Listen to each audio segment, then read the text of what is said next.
Olá, sejam bem-vindos a mais um Saúde Cast SP. Eu sou Bia Barros e estou aqui com a Fernanda Augusta Ferreira de Giuli, assessora técnica da nutrição da Coordenadoria Regional de Saúde Leste.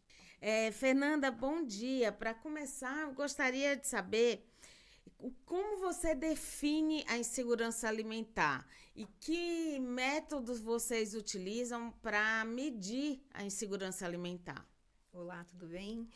Então, a insegurança alimentar é quando a família está em risco, tanto em questão de quantidade quanto em qualidade em relação aos alimentos, né? E, na verdade, tem um instrumento que faz a medição da insegurança alimentar que chama EBIA, que é uma escala brasileira de insegurança alimentar, mas nós não utilizamos na prefeitura. Então, hoje nós temos acesso à TRIA, né, que é uma triagem de risco da insegurança alimentar, que é composta por duas perguntas, basicamente relacionadas se a família tem condições financeiras para adquirir alimentos durante o mês, né?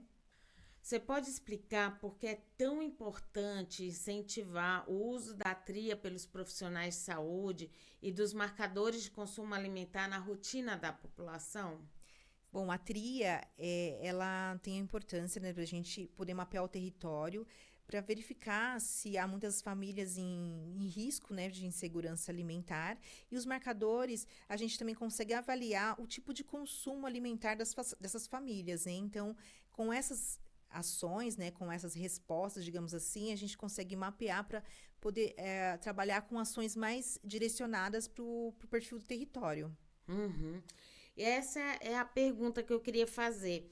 Como é que a compreensão, né, aprofundada da insegurança alimentar ajuda a fortalecer o cuidado com as famílias? Então, até durante o processo do nosso projeto, até algumas unidades ficaram um pouco impactadas com a resposta, porque às vezes a unidade não tem conhecimento de que a quantidade de famílias em risco alimentar naquele território é grande. Então, às vezes não tem uma ação destinada para aquele problema, né, naquelas fragilidades. E assim, acho que tem um fortalecimento também não só da própria unidade, como intersetorial também, com ações mais específicas, né, para trabalhar com esse cuidado dessa família. Uhum. A partir dessas informações, como vocês têm trabalhado o encaminhamento adequado, né, dessa população que está em risco alimentar? Atualmente, os profissionais já fazem encaminhamentos, né? Então, ou é para assistência social, ou é para o próprio projetos do próprio território. Então, já há um olhar, né? Eu acho que com o projeto ficou mais afinado esse olhar. Então, a gente pôde ter essa experiência um pouco mais próxima, ter o cuidado de acompanhamento também, não só encaminhamento, mas de acompanhamento com essas famílias. Uhum. E pelo levantamento que vocês fizeram, teve alguma mudança no perfil das pessoas que estão em segurança alimentar? Nós escolhemos durante o projeto duas unidades, né? Então, por quê? Porque o território é grande, né? Então a gente não ia conseguir acompanhar todas as unidades ao mesmo tempo. Com as respostas, né? Com as respostas sim para as duas perguntas da tria, né? Que são duas perguntas, o próprio território fez esse acompanhamento com as famílias e eles conseguiram observar os dados da própria unidade mesmo, qual foi o desfecho, né, desse acompanhamento. Uma observação, né, que a própria nutricionista trouxe é que como as perguntas são feitas pelo ACS no território, quando a nutricionista perguntava, às vezes a resposta era diferente do que havia sido respondido inicialmente pelo ACS. Então, ainda temos que trabalhar bastante essa questão ainda tanto de fazer a pergunta, né, para as pessoas, né, tanto o acesso fazer a pergunta, quanto próprio acompanhamento da unidade, nesse olhar, né, para ver as dificuldades mesmo em obter essas respostas. Certo. Aí queria saber também como o diagnóstico socioambiental ajuda nesse processo e se torna uma ferramenta importante para enfrentar a vulnerabilidade do território. Então, assim, o diagnóstico socioambiental nós utilizamos como ferramenta para mapear o próprio território. É, Nós usamos como base para o nosso projeto o documento do Ministério sobre Insegurança Alimentar. E o documento, ele indica utilizar uma carta de serviços, né? Um catálogo de serviços para oferecer para o paciente como enfrentamento à insegurança alimentar. Só que nós já temos essa ferramenta que foi desenvolvida pelo PAVES, né? Que eles mapeiam todo o território, então não só as fragilidades, também como as potencialidades do território. Então, nós acreditamos que o utilizar o diagnóstico socioambiental, ele fortalece as potencialidades do território. Então, serve como uma carta de serviços. Ali, o paciente vai saber onde tem os equipamentos, né, de assistência, né, para essas pessoas que estão em risco de insegurança alimentar. Então, incentivamos o uso desse diagnóstico socioambiental. Como foi construído essas ferramentas, né? Essa é a metodologia de aplicação do mapeamento e do própria TRIA para quem participou desse programa?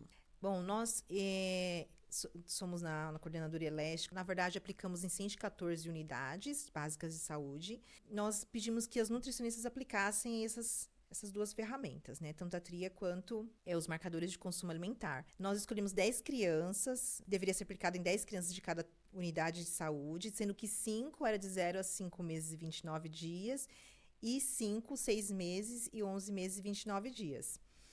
Inicialmente, nós pensamos nessa faixa etária porque nós queríamos fazer uma relação também com a amamentação, que também é uma ferramenta, né, contra a insegurança alimentar, né? Então, elas aplicaram, né, por meio de as duas perguntas, foi feito um forms, né, para a gente conseguir mensurar as respostas, e os marcadores também, e logo depois das perguntas, elas fizeram encaminhamentos, se fosse necessário, para as famílias, né? Então, essa foi a metodologia inicial. Nós escolheremos escolhemos, na verdade, 2 unidades de saúde, uma estratégia de saúde da família, que tem APA, né, e o profissional APA e a CS, e uma outra unidade que seria uma unidade tradicional, com o ACS também. Porque a gente queria, assim, sentir como seria fazer essas duas perguntas e acompanhar essas famílias nas duas realidades, né, do território. E essa foi a metodologia inicial. Então, nós trabalhamos com as nutricionistas as perguntas durante o ano, né? E as 2 unidades que foram escolhidas, elas fizeram um acompanhamento mais específico com as famílias que tinham mais respostas para as 2 perguntas da TRIA. E, Fernanda, qual critério que foi estabelecido para escolher essas 2 unidades de saúde? Então, nós queríamos 2 unidades de OS diferentes, né? Que são administradas por OS diferentes, e 2 que tivessem mais respostas sim para as 2 perguntas da TRIA. Né? Então, escolhemos a UBS São Mateus 1, no território de São Mateus, e escolhemos a UBS Jardim Rubro 2, no território do Itaim Paulista. Que elas tiveram mais respostas, sim, para as 2 perguntas da TRIA. Certo.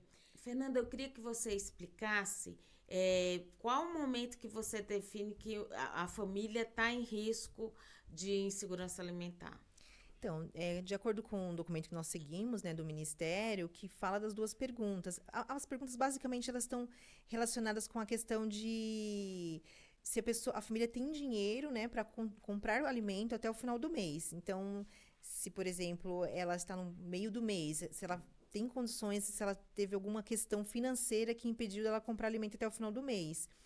E também, como a insegurança alimentar basicamente não tem a ver só com a quantidade, mas com a qualidade, então, se ela já respondeu uma resposta sim para uma dessas 2 perguntas, já indica que ela tem algum grau de risco, né, para insegurança alimentar. Certo. Aí eu queria saber quais foram os principais desafios encontrados na implementação do projeto. Nós tivemos, como era algo novo, né, que, como eu falei, né, essas 2 perguntas, ela está na ficha de cadastro individual, que rotineiramente quem faz a aplicação delas é o ACS, né, o Agente Comunitário de Saúde. Então, já o primeiro entrave foi esse, né? Na questão dos prontuários eletrônicos, a nutricionista não tem acesso às perguntas. Então, por isso que nós tivemos que preencher um forms, elas tiveram que preencher um forms para a gente ter acesso a essas respostas, né? Então, a questão da informação foi um dos entraves que nós sentimos, né? Para monitorar essas informações também. Uma outra questão também que a unidade trouxe para a gente, que o próprio ACS tem a dificuldade de aplicar a pergunta no território, porque é uma pergunta delicada, né? Então, como o ACS está ali, né, às vezes é vizinho de quem está perguntando, tanto o ACS perguntar quanto a família responder. Então, a gente percebeu também essa dificuldade, né, que seria uma fragilidade nesse processo para fazer a aplicação da tria. Fernanda, eu queria que você falasse quais são os desafios e também como vocês identificaram as potencialidades dos territórios nesse processo. Então, um dos entraves que nós identificamos logo no início foi a questão da informação, né? Que a tria, como eu falei antes, né? Está na ficha de cadastro individual, então os profissionais nutricionistas não tinham acesso, né? Ou a preencher, né? Ou a alterar essa informação na ficha de cadastro. Então, por isso que a gente usou o Forms inicialmente, para poder observar. Outra coisa também que o território trouxe para a gente, que os ACS também tinham dificuldades, né, em fazer a pergunta, né, que era algo novo ali no prontuário eletrônico, e eles não tinham essa habilidade para perguntar. Então, em relação à questão de fazer a pergunta também, foi até para os nutricionistas fazerem também, como era algo novo, inicialmente foi difícil, mas que foi trabalhado ao longo do processo. Inclusive, virou uma potencialidade, né? Porque até a própria nutricionista, dentro da unidade, as 2 unidades que escolhemos, elas matriciaram os ACS, falaram sobre alimentação saudável, né? Como fazer abordagem. Então, isso acabou se tornando uma potencialidade também, que trouxe a unidade um pouco mais perto, né, da realidade da insegurança alimentar do território. Uma outra questão também de potencialidade também foi a questão do mapeamento, né, que nós fizemos, que as unidades fizeram. E esse mapeamento também trouxe a unidade participar melhor, né, desse processo. Então, não só, né, o APA, mas o ACS também, na unidade que não tem APA, participaram, mas todos os funcionários souberam no projeto e participaram desse processo também. Então, a gente acredita ser uma potencialidade e trouxe uma outra visão também para a unidade, né, que não identificava inicialmente que tinha uma população em risco de segurança alimentar. Então, acho que trouxe um olhar diferente, mais apurado, né, para essa questão. Fernanda, eu queria saber de que forma essas fortalecem a atenção primária da saúde e de que forma vocês ajudam efetivamente as famílias a partir desse momento, né? Certo. Eu acho que o olhar da unidade básica de saúde, né, de um paciente, ele não é só de um profissional, ele é de toda a unidade. Então, trabalhar em conjunto, né, com todas as ações, e não só com a própria unidade, com o próprio, né, dentro da potencialidade do próprio território, mas em ações também intersetoriais, né? Então, envolver outros atores também nesse processo. E claro, se todo mundo trabalhar junto, né, com o mesmo olhar, de acordo com cada fragilidade de cada região, que cada região tem sua especificidade, né, acredito que vai trazer um olhar diferenciado. Por exemplo, né, a unidade da Rubro 2, eles criaram um grupo novo a partir deste movimento. Então, um olhar mais apurado para o que realmente o território está necessitando.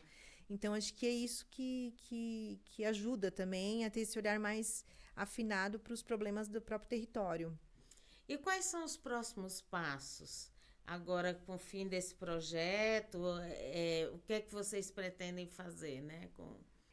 Continuar incentivando, né, as unidades, né, os profissionais nutricionistas, tanto usar os marcadores de consumo alimentar para poder verificar, né, o perfil, né, dessa população. Incentivar também o preenchimento do diagnóstico socioambiental, né? A gente sabe que as unidades que não têm APA têm mais dificuldade com isso, mas ter pelo menos um olhar pelo menos as unidades que têm o agente comunitário de saúde, né, para poder fazer esse mapeamento desse território, para levantar, né, as potencialidades também, até as fragilidades, para poder trabalhar com um olhar mais refinado. E, na verdade, a gente também quer incentivar que seja feito um matriciamento com esses ACS em relação à triagem, né? Que ainda vai continuar uma pergunta. As 2 perguntas estão dentro da ficha de cadastro, elas não vão sair. Então, é do Ministério da Saúde, né, dessa maneira. Então, a gente só quer incentivar que a unidade trabalhe um pouco com um olhar mais junto, né? Trabalhe com um olhar mais refinado. Então, eu acredito que o matriciamento com os acessos é bem importante para isso também. E esse olhar, né, do ponto da... A gente, na verdade, a gente da área técnica da saúde nutricional, mas essa questão da triagem, né, da tria, da unidade, né? Então, a gente precisa incentivar todos os profissionais a conhecerem essa triagem, todos os profissionais a conhecerem os marcadores, né? Que todos eles podem aplicar os marcadores, não só nutricionista. Então, para fortalecer mesmo, para ter um olhar mais amplo, né? De como que está a alimentação, de como que está o consumo alimentar da população. Ai, muito obrigada, Fernanda, pela participação. Se você quiser deixar alguma mensagem para as UBSs ou para os usuários que participaram, o espaço todo seu. Obrigada pelo convite. Eu quero agradecer, poder falar um pouco do nosso projeto. Eu quero agradecer também aqui as meninas, né, do grupo de trabalho ao qual eu estou representando, né, que é a Edjane, da Coordenadoria Saúde Leste, a Shaide, que é da UES Santa Marcelina, a Viviane, da Supervisão de Saúde de Ermelino Matarazzo, e a Aline, da Supervisão de Saúde de Guaianazes. Quero também agradecer à Coordenadoria Regional de Saúde Leste pelo apoio, né, durante o projeto, e também as 2 unidades básicas, né, que toparam participar do projeto com a gente, né, elas se envolveram bastante, foi muito rico, e também todos os profissionais que participaram do projeto em si, né, então acredito que tenha sido uma experiência muito rica para todos, né, os profissionais, e eu só quero agradecer.